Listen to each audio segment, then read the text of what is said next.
नहीं बल्कि राष्ट्रीय संकल्प का प्रतीक बना दिया। वंदे मातरम की ऊर्जा आज भी उतनी प्रखर है जितनी स्वतंत्रता संग्राम के दिनों में थी। अतः मैं माननीय प्रधानमंत्री जी से अनुरोध करता हूं कि वह इस विषय पर अपने विचार सदन को साझा करें।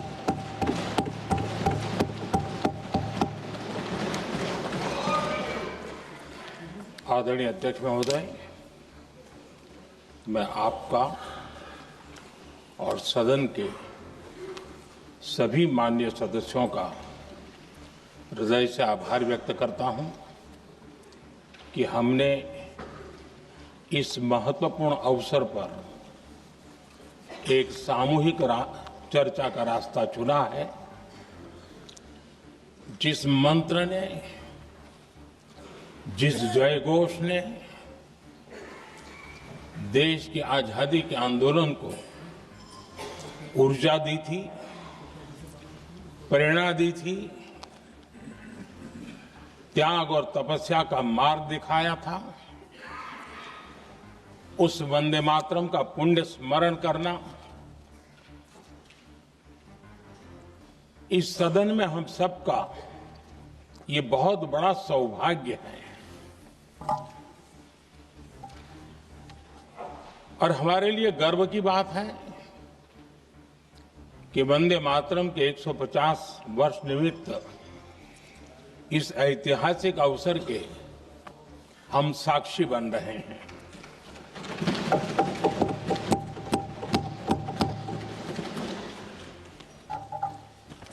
एक ऐसा कालखंड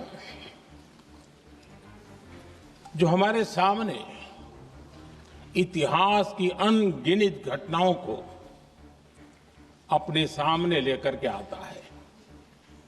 ये चर्चा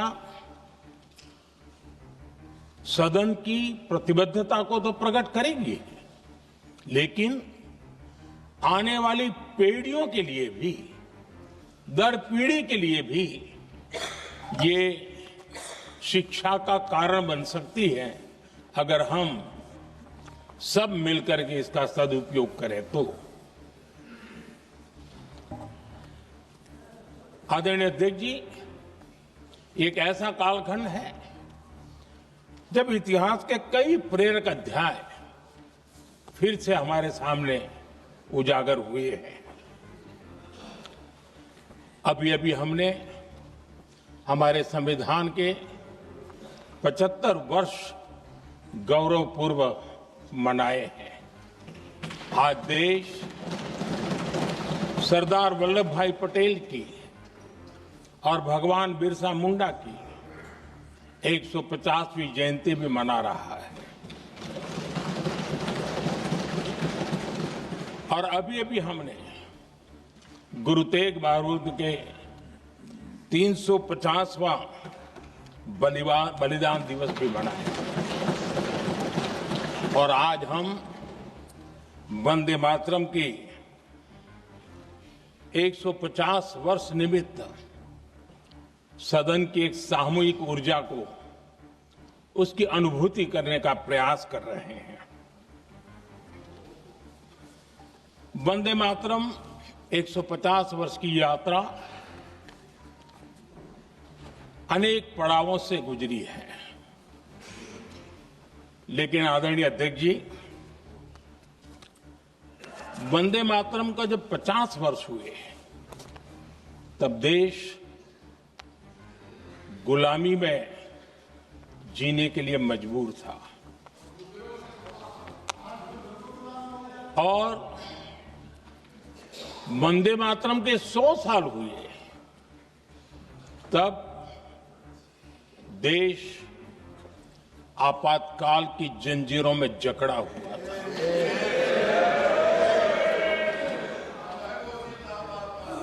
जब वंदे मातरम 100 साल के अत्यंत उत्तम पर्व था, तब भारत के संविधान का गला घोंट दिया गया था। जब वंदे मातरम 100 साल का हुआ, तब देशभक्ति के लिए जीने मरने वाले लोगों को जेल के सलाखों के पीछे बंद कर दिया गया था। जिस वंदे मातरम के गीत ने देश को आजादी की ऊर्जा दी थी, उसके जब 100 साल हुए तो दुर्भाग्य से एक काला कालखंड हमारे इतिहास में उजागर हो गया। हम लोकतंत्र के गिरोह में थे।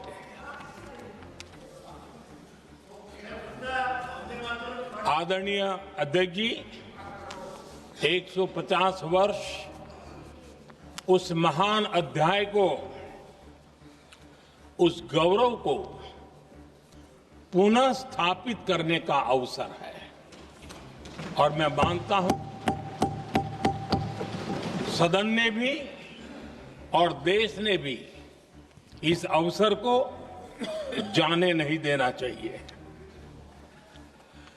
यही वंदे मातरम है जिसने 1947 में देश को आजादी दिलाई। स्वतंत्रता संग्राम का भावात्मक नेतृत्व इस वंदे मातरम के जयघोष में था। आदरणीय अध्यक्ष जी, आपके समक्ष आज जब मैं वंदे मातरम 150 निमित्त चर्चा के लिए आरंभ करने खड़ा हुआ हूं, यहां कोई पक्ष प्रतिपक्ष नहीं है, क्योंकि हम सब यहां जो बैठे हैं एक्चुअली हमारे लिए रण स्वीकार करने का अवसर है कि जिस वंदे मातरम के कारण लक्षावधि लोग आजादी का आंदोलन चला रहे थे और उसी का परिणाम है कि आज हम सब यहां बैठे हैं। और इसलिए हम सभी सांसदों के लिए, हम सभी जनप्रतिनिधियों के लिए वंदे मातरम के रण स्वीकार करने का ये पावन पर्व है।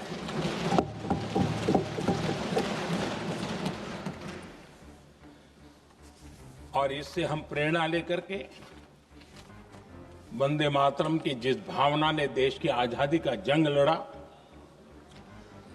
उत्तर दक्षिण पूर्व पश्चिम पूरा देश एक स्वर से वंदे मातरम बोल के आगे बढ़ा। फिर से एक बार अवसर है, आओ हम सब मिल के चले, देश को साथ लेके चले। आजादी के दीवानों ने जो सपने देखे थे, उन सपनों को पूरा करने के लिए वंदे मातरम 150 हम सबकी प्रेरणा बने, हम सबकी ऊर्जा बने और देश आत्मनिर्भर बने। 2047 में विकसित भारत बना करके हम रहे, इस संकल्प को दोहराने के लिए ये वंदे मातरम हमारे लिए एक बहुत बड़ा अवसर है। आदरणीय अध्यक्ष जी, दादा तबीयत तो ठीक है ना? नहीं, कभी कभी इस उम्र में हो जाता है। आदरणीय अध्यक्ष जी, वंदे मातरम की इस यात्रा की शुरुआत बंकिम चंद्र जी ने 1875 में की थी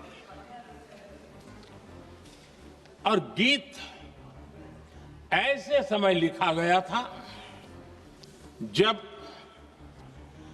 1857 के स्वातंत्र संग्राम के बाद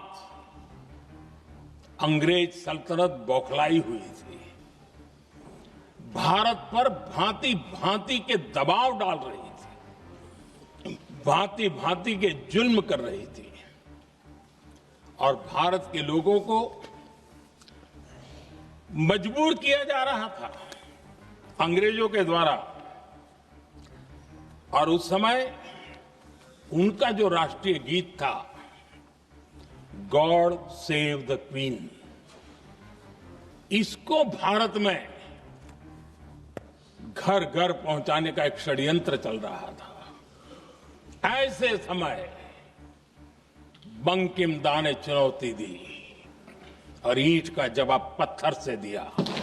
और उसमें से वंदे मातरम का जन्म हुआ।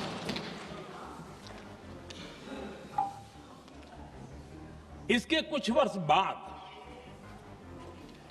1882 में जब उन्होंने आनंद मठ लिखा तो इस गीत का उसमें समावेश किया गया। आदरणीय अध्यक्ष जी, वंदे मातरम ने उस विचार को पुनर्जीवित किया था जो हजारों वर्ष से भारत की रग रग में रचा बसा था। उसी भाव को, उसी संस्कारों को, उसी संस्कृति को, उसी परंपरा को उन्होंने बहुत ही उत्तम शब्दों में, उत्तम भाव के साथ वंदे मातरम के रूप में हम सबको बहुत बड़ी सौगात दी थी। वंदे मातरम ये सिर्फ केवल राजनीतिक आजादी की लड़ाई का मंत्र नहीं था। सिर्फ हम अंग्रेज जाए और हम खड़े हो जाए, अपने राह पर चले, इतने मात्र तक वंदे मातरम प्रेरित नहीं करता था, तो उससे कहीं आगे था। आजादी की लड़ाई इस मातृभूमि को मुक्त कराने का भी जंग था। अपनी मां भारती को उन बेड़ियों से मुक्ति दिलाने का एक पवित्र जंग था। और वंदे मातरम की पृष्ठभूमि हम देखें, उसके संस्कार सरिता देखें, तो हमारे यहां वेद काल से एक बात बार बार हमारे सामने आई है। जब वंदे मातरम कहते हैं तो वही वेद काल की बात हमें याद आती है। वेद काल से कहा गया है, माता भूमि ही पुत्रो अहम पृथिव्याः, अर्थात ये भूमि मेरी माता है और मैं पृथ्वी का पुत्र हूं। आदरणीय अध्यक्ष जी, यही वो विचार है जिसको प्रभु श्री राम ने भी लंका के वैभव को छोड़ते हुए कहा था, जननी जन्मभूमिश्च स्वर्गादपि गरीयसी।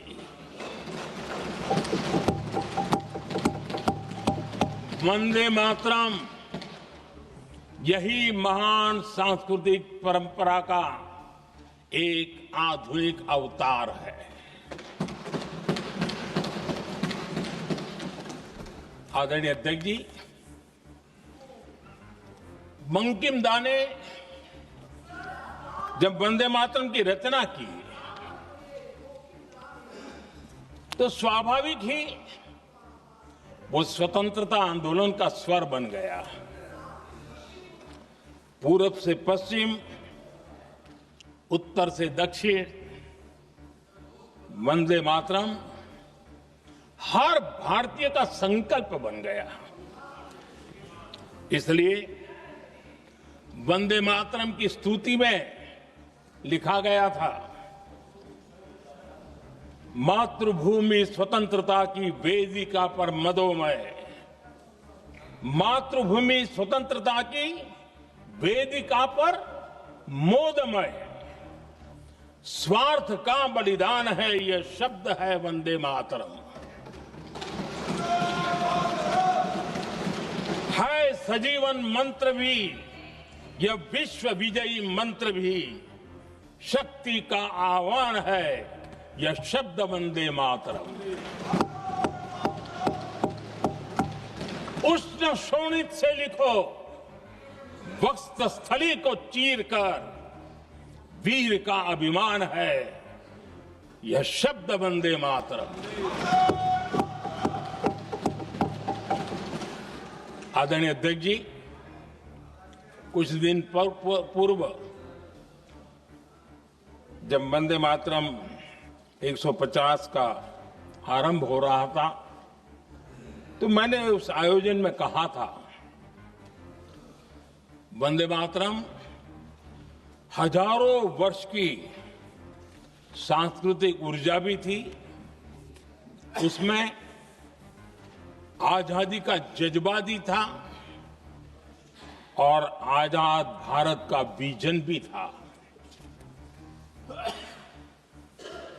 अंग्रेजों के उस दौर में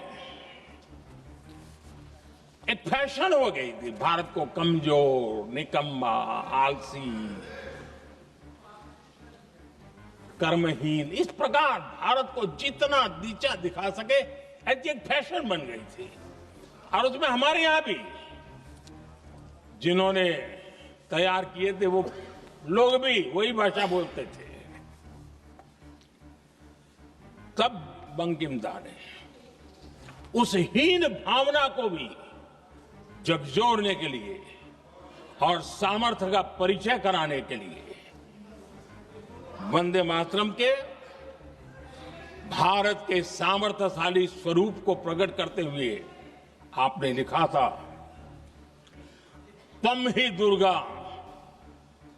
दश प्रहरण धारिणी कमला कमल दल विहारिणी वाणी विद्या दायिनी नमामि त्वाम नमामि कमलाम अमलाम अतुलाम सुजलाम सुफलाम मातरम वंदे मातरम। अर्थात भारत माता ज्ञान और समृद्धि की देवी भी है और दुश्मनों के सामने अस्त्र शस्त्र धारण करने वाली चंडी भी है। अध्यक्ष जी, ये शब्द, ये भाव, ये प्रेरणा गुलामी की हताशा में हम भारतीयों को हौसला देने वाले थे। इन वाक्यों ने तब करोड़ों देशवासियों को यह एहसास कराया कि लड़ाई किसी जमीन के टुकड़े के लिए नहीं है, ये लड़ाई सिर्फ सत्ता के सिंहासन को कब्जा करने के लिए नहीं है, ये गुलामी की बेड़ियों को मुक्त कर हजारों साल की महान जो परंपराएं थी, महान संस्कृति, जो गौरवपूर्ण इतिहास था, उसको फिर से पुनर्जन्म कराने का संकल्प इसमें था।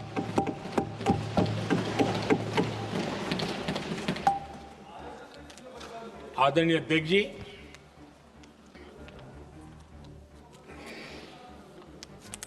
वंदे मातरम, इसका जो जन जन से जुड़ाव था, ये हमारे स्वतंत्र संग्राम की एक लंबी गाथा अभिव्यक्त होती है।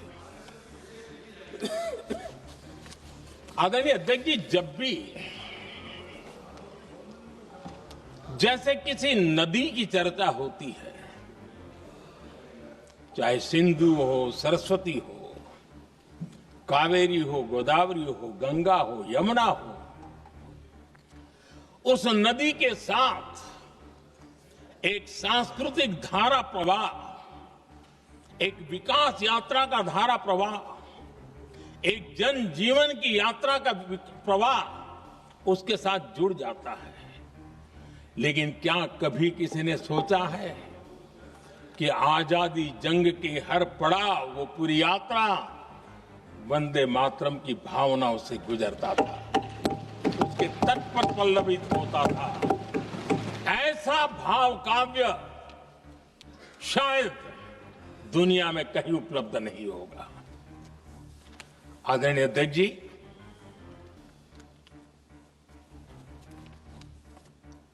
अंग्रेज समझ चुके थे कि 1857 के बाद लंबे समय तक भारत में टिकना उनके लिए मुश्किल लग रहा था। और जिस प्रकार से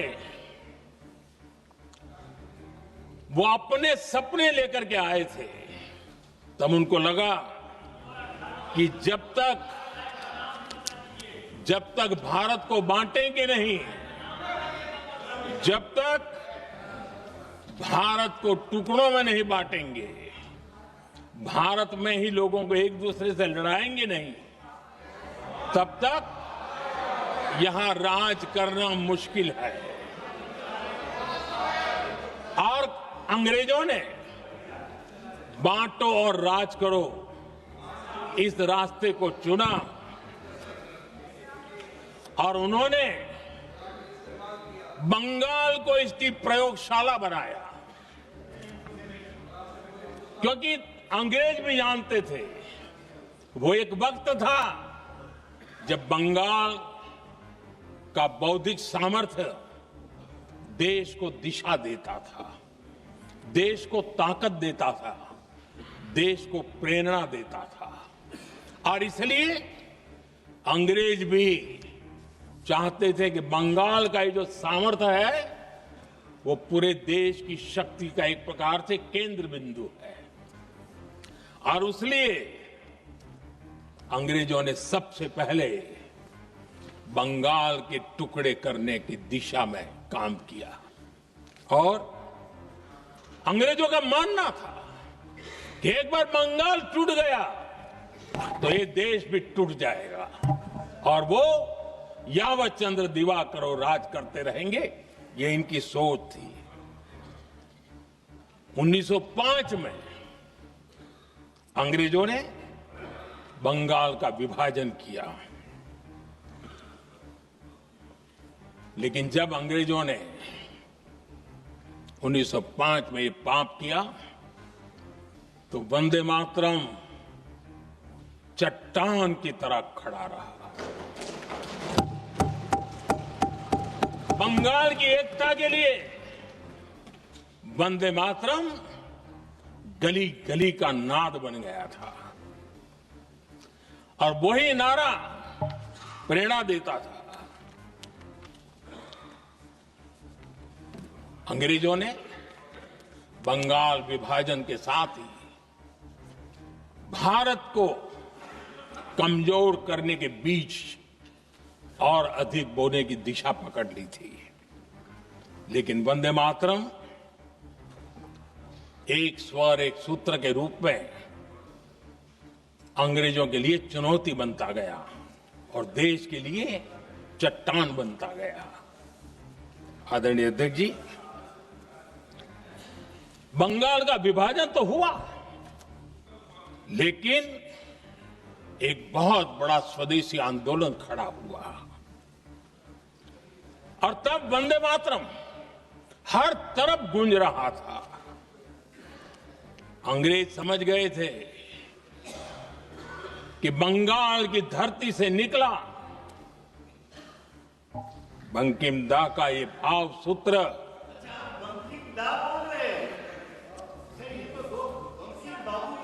बंकिम बाबू बोले। अच्छा, thank you thank you thank you thank you thank you, आपकी भावनाओं के लिए मैं आदर करता हूं। बंकिम बाबू ने थैंक यू दादा, थैंक यू। हाँ, आपको तो दादा कह सकता हूं ना,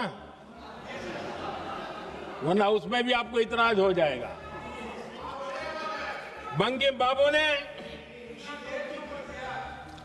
ये जो भाव विश्व तैयार किया था, उनके भाव गीत के द्वारा उन्होंने अंग्रेजों को हिला दिया। और अंग्रेजों ने देखिए कितनी कमजोरी होगी और इस गीत की ताकत कितनी होगी, अंग्रेजों ने उसको कानूनी रूप से प्रतिबंध लगाने के लिए मजबूर होना पड़ा था। गाने पर सजा, छापने पर सजा, इतना ही नहीं, वंदे मातरम शब्द बोलने पर भी सजा। इतने कठोर कानून लागू कर दिए गए थे। हमारे देश की आजादी के आंदोलन में सैकड़ों महिलाओं ने नेतृत्व किया, लक्षावधि महिलाओं ने योगदान दिया। एक घटना का मैं जिक्र करना चाहता हूं। 22 साल में वंदे मातरम गाने पर सर्वाधिक जुल्म हुए थे।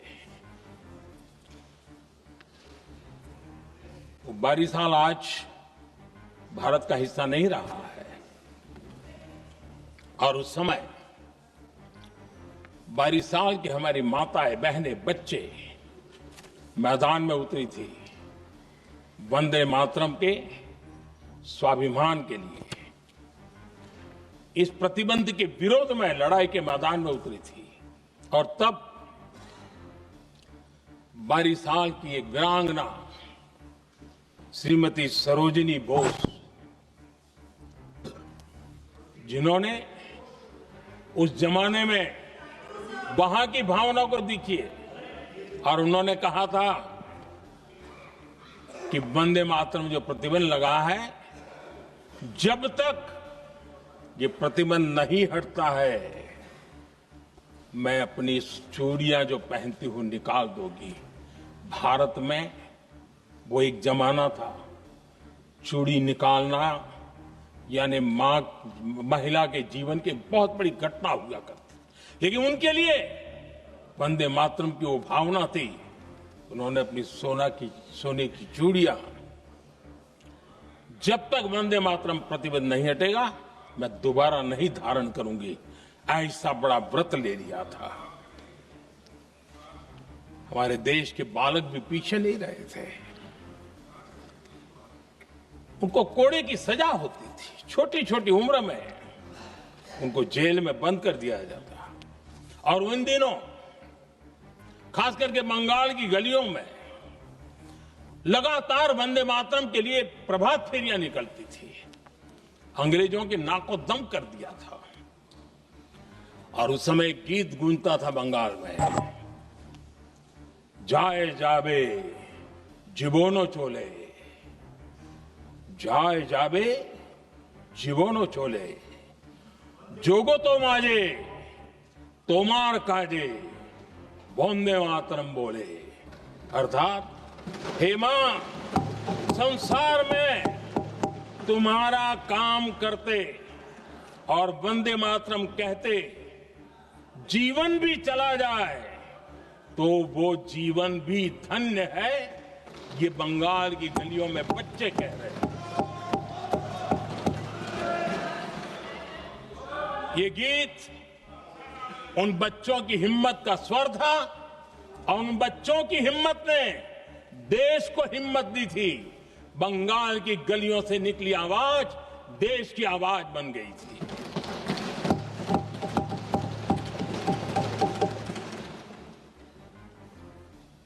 उन्नीस 1905 में फरीदपुर के गांव में बहुत छोटी छोटी उम्र के बच्चे जब वंदे मातरम के नारे लगा रहे थे, अंग्रेजों ने बेरहमी से उन पर कोड़े मारे थे। यानी एक प्रकार से जीवन और मृत्यु के बीच लड़ाई लड़ने के लिए मजबूर कर दिया था। इतना अत्याचार हुआ था। 1906 में नागपुर में नील सिटी हाई स्कूल के उन बच्चों पर भी अंग्रेजों ने ऐसे ही जुल्म किए थे। गुनाह यही था कि वो एक स्वर से वंदे मातरम बोल करके खड़े हो गए थे। उन्हें वंदे मातरम के लिए मंत्र का महात्म्य अपनी ताकत से सिद्ध करने का प्रयास किया था। हमारे जांबाज सपूत बिना किसी डर के फांसी के तख्त पर चढ़ते थे और आखिरी सांस तक वंदे मातरम, वंदे मातरम, वंदे मातरम, यही उनका भाव घोष रहता था। खुदीराम बोस, मदनलाल ढींगरा, राम प्रसाद बिस्मल, अशफाक उल्लाह खान, रोशन सिंह, राजेंद्र नाथ लाहिड़ी, रामकृष्ण बिस्वास, अनगिनत जिन्होंने वंदे मातरम कहते कहते फांसी के फंदे को अपने गले पर लगाया था।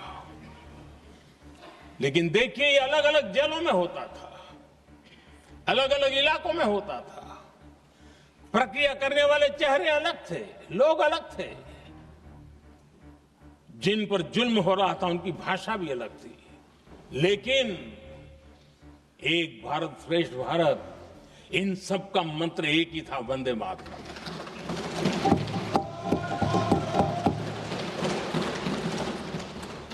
चटगांव की स्वराज क्रांति, जिन युवाओं ने अंग्रेजों को चुनौती दी, बेपी इतिहास के चमकते हुए नाम है।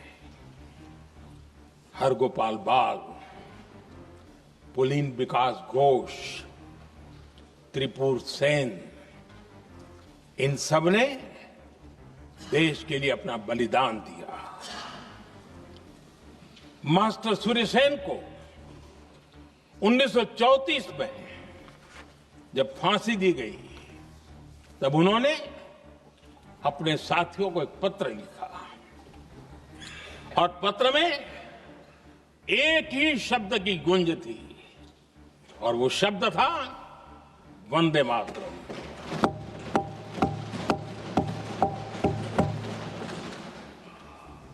आदरणीय अध्यक्ष जी, हम देशवासियों को गर्व होना चाहिए। दुनिया के इतिहास में कहीं पर भी ऐसा कोई काव्य नहीं हो सकता, ऐसा कोई भावगीत नहीं हो सकता जो सदियों तक एक लक्ष्य के लिए कोटि कोटि जनों को प्रेरित करता हो और जीवन आहूत करने के लिए निकल पड़ते हो। दुनिया में ऐसा कोई भावगीत नहीं हो सकता जो वंदे मातरम।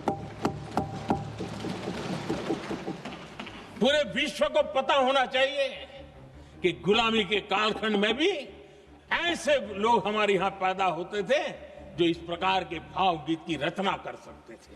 ये विश्व के लिए अजूबा है, हमें गर्व से कहना चाहिए, तब दुनिया भी मानना शुरू करेगी। ये हमारी स्वतंत्रता का मंत्र था, ये बलिदान का मंत्र था, ये ऊर्जा का मंत्र था, ये सात्विकता का मंत्र था, ये समर्पण का मंत्र था, ये त्याग और तपस्या का मंत्र था, संकटों को सहने का सामर्थ्य देने का ये मंत्र था और वो मंत्र वंदे मातरम था। और इसलिए गुरुदेव रविंद्रनाथ टैगोर ने लिखा था, उन्होंने लिखा था, एकी सूत्रे बांधी आछी सोहोस्टोटी मौन, एक ही कार्य सौंपी आछी सहस्त्रो जीवन वंदे मातरम। अर्थात एक सूत्र में बंधे हुए सहस्त्र मन, एक ही कार्य में अर्पित सहस्त्र जीवन वंदे मातरम। ये रविंद्रनाथ टैगोर जी ने लिखा। आदरणीय अध्यक्ष जी, उसी कालखंड में वंदे मातरम की रिकॉर्डिंग दुनिया के अलग अलग भागों में पहुंची और लंदन में जो क्रांतिकारियों की एक प्रकार से तीर्थ भूमि बन गया था, वो लंदन का इंडिया हाउस, वीर सावरकर जी ने वहां वंदे मातरम गीत और वहां ये गीत बार बार गूंजता था। देश के लिए जीने मरने वालों के लिए वो एक बहुत बड़ा प्रेरणा का अवसर रहता था। उसी समय बिपिन चंद्र पाल और महर्षि अरविंद घोष, उन्होंने अखबार निकाले उस अखबार का नाम भी उन्होंने वंदे मातरम रखा। यानी डगर डगर पर अंग्रेजों की नींद हराम करने के लिए वंदे मातरम काफी हो जाता था और इसलिए उन्होंने इस नाम रखा।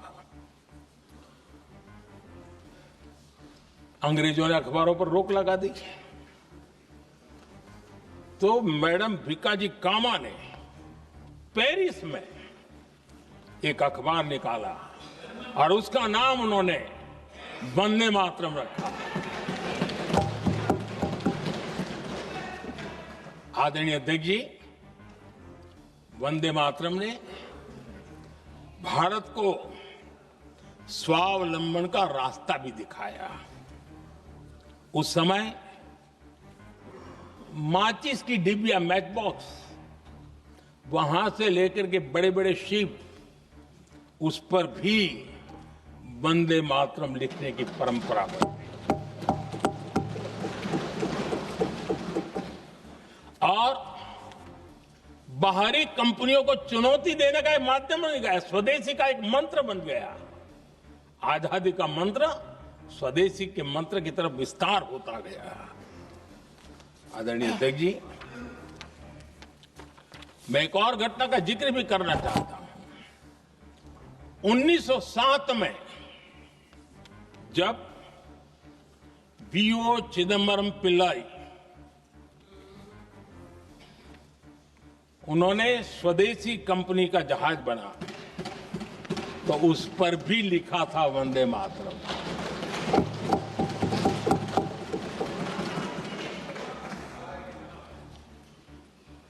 राष्ट्र कवि सुब्रमण्य भारती ने वंदे मातरम को तमिल में अनुवाद किया, स्तुति गीत लिखे। उनके कई तमिल देशभक्ति गीतों में वंदे मातरम की श्रद्धा साफ साफ नजर आती है। शायद सभी लोगों को, हो सकता है तमिलनाडु के लोगों को पता हो, लेकिन सभी लोगों को ये बात का पता न हो कि भारत का ध्वज गीत भी सुब्रमण्यम भारती ने ही लिखा था। उस ध्वज गीत का वर्णन जिस पर वंदे मातरम लिखा हुआ था, तमिल में इस ध्वज गीत का शीर्षक था ताइन माणी कोड़ी पारीर, तालंदु पणिंदु पुलहिंद्रु वारीर। अर्थात देश प्रेमियों, दर्शन कर लो, सविनय अभिनंदन कर लो, मेरी मां की दिव्य ध्वजा का वंदन कर लो।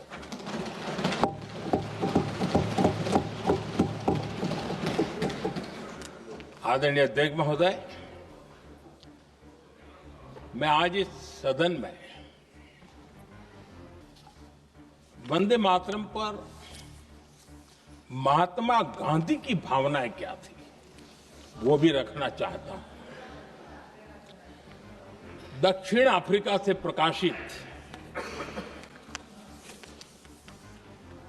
एक साप्ताहिक पत्रिका निकलती थी, इंडियन ओपिनियन, और इस इंडियन ओपिनियन में महात्मा गांधी ने 2 दिसंबर 1905 जो लिखा था उसको मैं कोट कर रहा हूं। उन्होंने लिखा था, महात्मा गांधी ने लिखा था, गीत वंदे मातरम जिसे बंकिम चंद्र ने रचा है, पूरे बंगाल में अत्यंत लोकप्रिय हो गया है।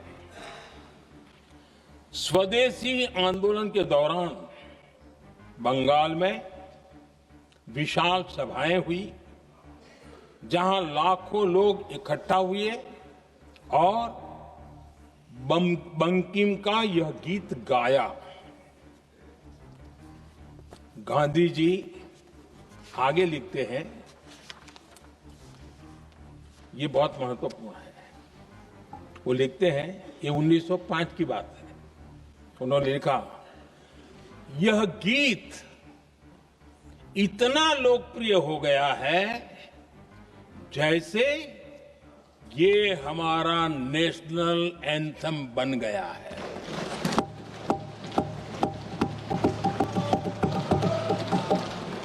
इसकी भावनाएं महान है और यह अन्य राष्ट्रों के गीतों से अधिक मधुर है।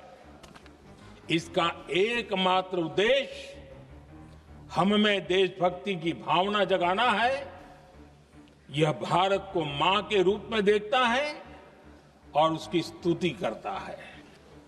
अध्यक्ष जी, जो वंदे मातरम 1905 में महात्मा गांधी को नेशनल एंथम के रूप में दिखता था, देश के हर कोने में, हर व्यक्ति के जीवन में जो भी देश के लिए जीता जानता, देश के लिए जागता था, उन सब के लिए वंदे मातरम की ताकत बहुत बड़ी थी। वंदे मातरम इतना महान था, जिसकी भावना इतनी महान थी, तो फिर पिछली सदी में इसके साथ इतना बड़ा अन्याय क्यों हुआ?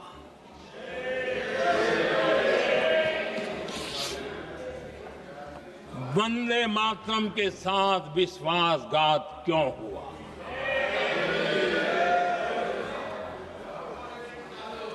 ये अन्याय क्यों हुआ?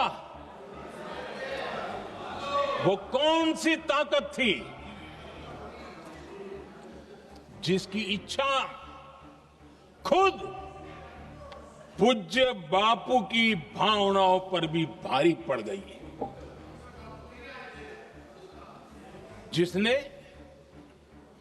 वंदे मातरम जैसी पवित्र भावना को भी विवादों में घसीट दिया?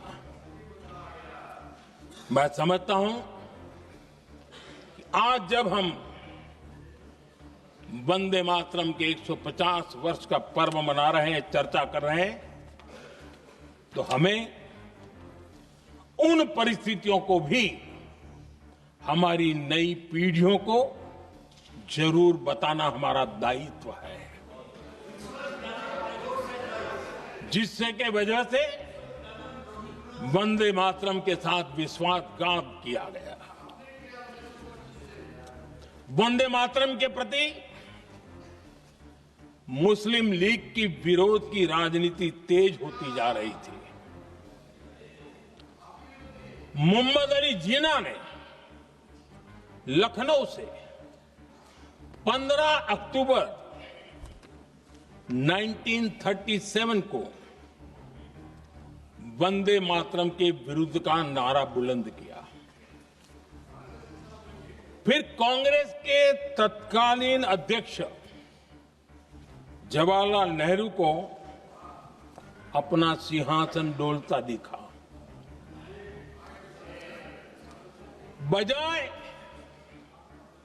कि नेहरू जी मुस्लिम लीग के आधारहीन बयानों को तगड़ा जवाब देते, करारा जवाब देते, मुस्लिम लीग के बयानों की निंदा करते,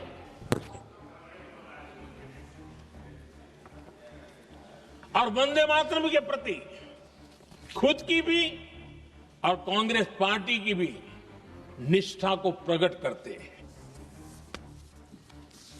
लेकिन उल्टा हुआ। वो ऐसा क्यों कर रहे, वो तो पूछा ही नहीं, न जाना। लेकिन उन्होंने वंदे मातरम की ही पड़ताल शुरू कर दी।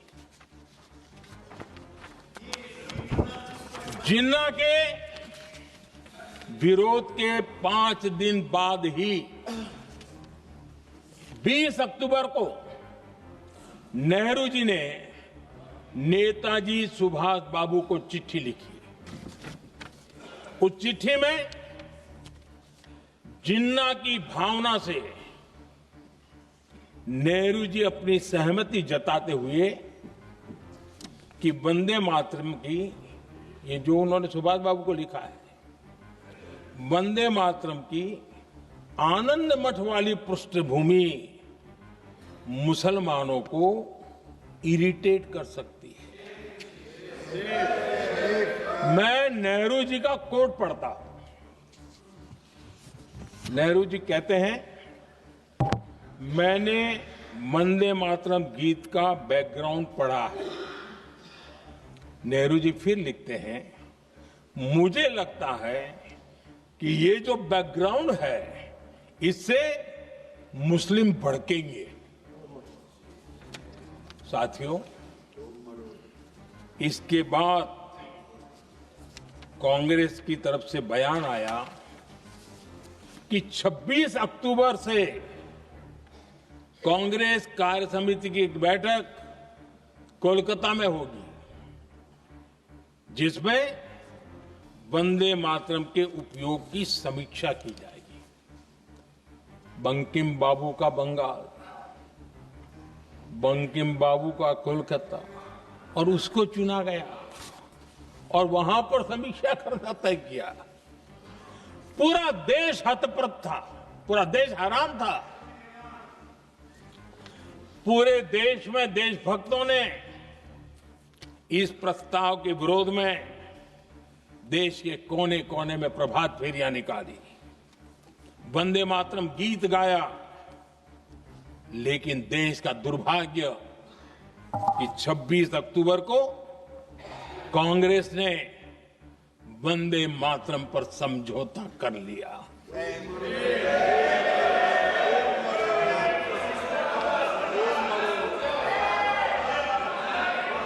वंदे मातरम के टुकड़े करने के फैसले में, वंदे मातरम के टुकड़े कर दिए। उस फैसले के पीछे नकाब ये पहना गया, चोला ये पहना गया।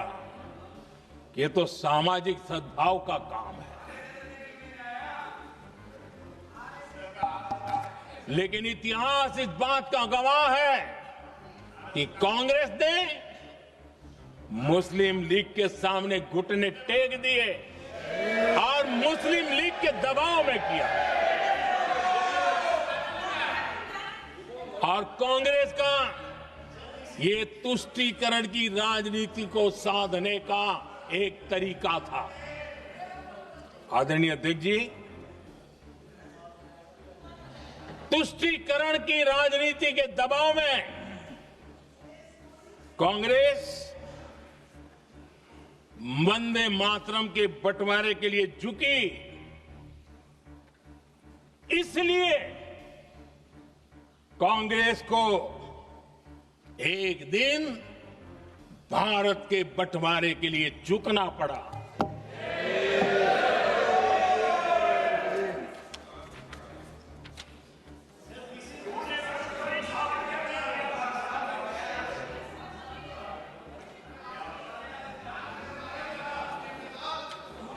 मुझे लगता है कांग्रेस ने आउटसोर्स कर दिया है।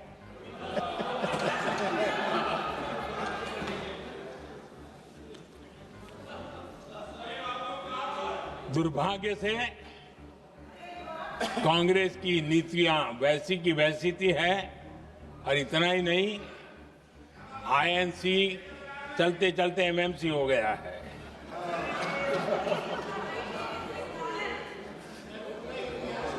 आज भी कांग्रेस और उसके साथी और जिन जिन के नाम साथ कांग्रेस जुड़ा हुआ है, सब वंदे मातरम पर विवाद खड़ा करने की कोशिश करते हैं। आदरणीय अध्यक्ष महोदय, किसी भी राष्ट्र का चरित्र, उसकी जीवटता,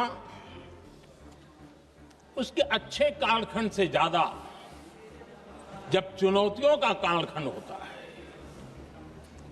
जब संकटों का कालखंड होता है, तब प्रकट होती है, उजागर होती है और सत्य अर्थ में कसौटी से कसी जाती है। जब कसौटी का काल आता है, तब ही ये सिद्ध होता है कि हम कितने दृढ़ हैं, कितने सशक्त हैं, कितने सामर्थ्यवान हैं। 1947 में देश आजाद होने के बाद देश की चुनौतियां बदली, देश की प्राथमिकताएं बदली, लेकिन देश का चरित्र, देश की जीवटता वही रही, वही प्रेरणा मिलती रही। भारत पर जब जब संकट आए, देश हर बार वंदे मातरम की भावना के साथ आगे बढ़ा।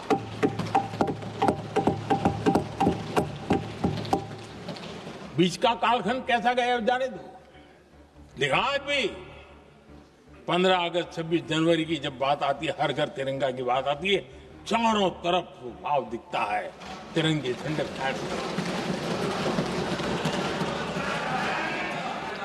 एक जमाना था जब देश पर खाद्य का संकट आया, वही वंदे मातरम का भाव था। मेरे देश के किसानों ने अंदर के भंडार भर दिए, और इसके पीछे भाव वही है, वंदे मातरम।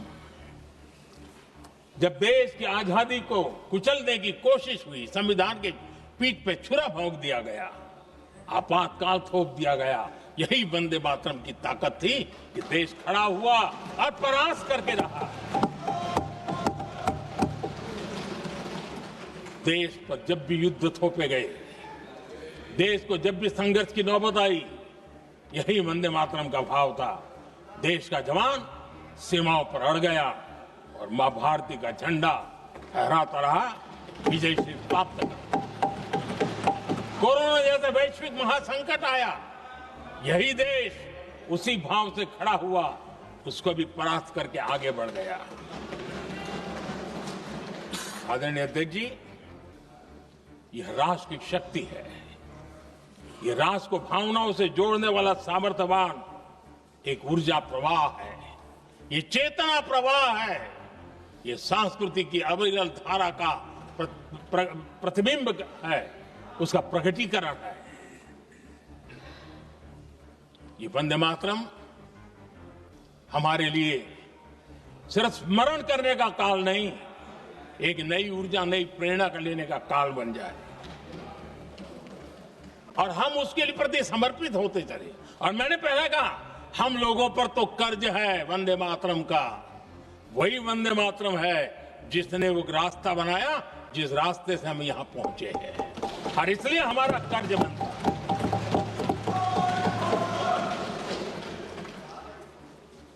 भारत हर चुनौतियों को पार करने में सामर्थ्य है। वंदे मातरम के भाव की वो ताकत है। वंदे मातरम ये सिर्फ गीत या भावगीत नहीं, ये हमारे लिए प्रेरणा है, राष्ट्र के प्रति कर्तव्यों के लिए हमें झकझोरने वाला काम है, और इसलिए हमें निरंतर इसको करते रहना होगा।